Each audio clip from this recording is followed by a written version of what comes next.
Hai korang, saya baru sampai balik daripada Aman Central. Lepas tu singgah KFC lepak-lepak, jalan-jalan.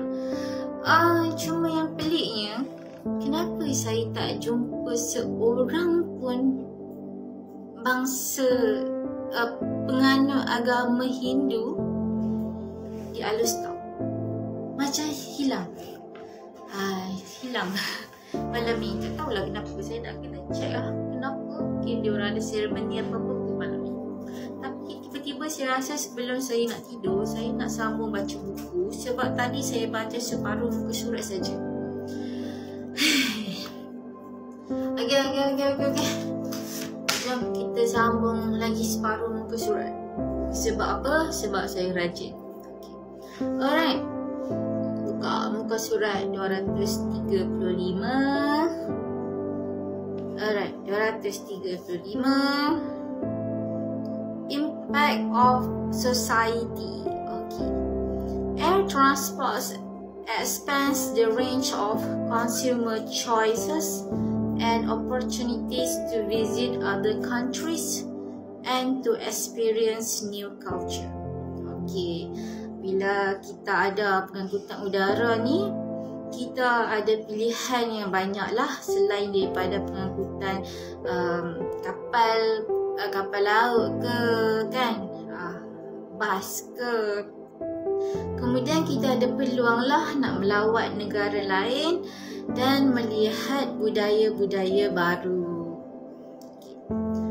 Air transport also contributes to people's quality of life in a number of other ways that are not captured in standard economic indicators. For example, by contributing to sustainable development, supporting remote communities and widening consumer choice. Okay.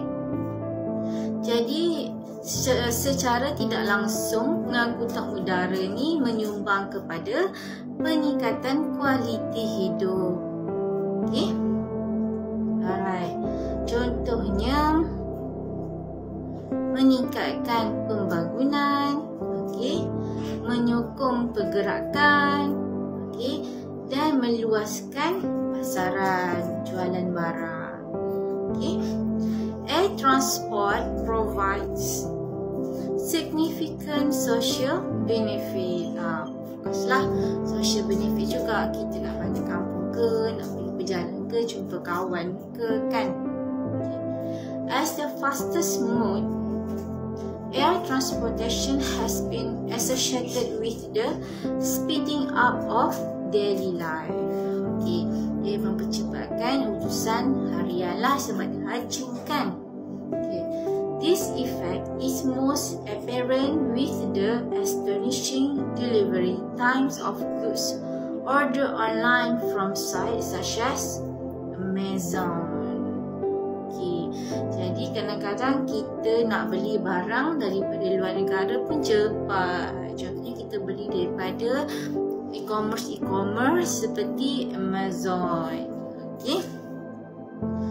So, air transport improve quality of life by broadening people's leisures and cultural experience. Leisure, okay, lagi seronok lah pergi bercuti, kan. Okay. It provides a wide choice of holiday destinations around the world. Okay, bagi banyak pilihan lah kita nak pergi melancong kat mana bila dah ada kapal terbang ni. And affordable means, dan mampu. Bila ada banyak syarikat kapal terbang, akan ada syarikat kapal terbang yang memberi tambang murah. Memberi tambang murah ataupun ada kelas ekonomi. Okay. To visit distant friends and relatives, passengers move at faster speed as well. Okay. So what is it? The supersonic Concorde once advertised its service with the slogan, arrive before you leave. Show that very fast. Maksudnya cepatlah kan. Highlighting that fact that the airplane outraces the sun, so that for eastbound flight, the local time on arrival in London will be earlier than at departure in New York. Oh, maksudnya kalau kita naik kapal terbang tu ke negara yang mungkin yang sehari sebelum kita ke kan. Jadi kita macam kita pergi 25 hari bulan sampai pun 25 hari bulan lagi. Macam tu sebab dia orang macam timing zone tu ke belakang ataupun ke belakang lah. Okay. Alright. The speed of human transportation has changed how people interact in ways that's both positive and negative. For instance, until the advance of low-cost air transportation, okay, the principal means of travelling between the Ho Chi Minh and Hanoi was by a 33 to 36 hours rail journey on the Reunification Express or similarly reduced bus journey. Okay, jadi sebelum ada kapal terbang ni, selalunya orang guna bas lah. Selepas tu barulah orang guna kereta api dan selepas itulah baru ada penggunaan kapal terbang. Okey.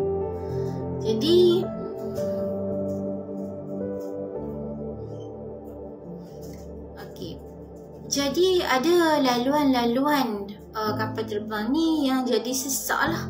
Sebab dah ada banyak kapal terbang yang berjalan dalam masa satu hari. Okey. Kemudian bila dah ada banyak sangat syarikat kapal terbang, jadi adalah syarikat-syarikat kapal terbang baru yang memberi tambang murah. Okey. Kalau kita ke muka surat 236, ini tentang history lah.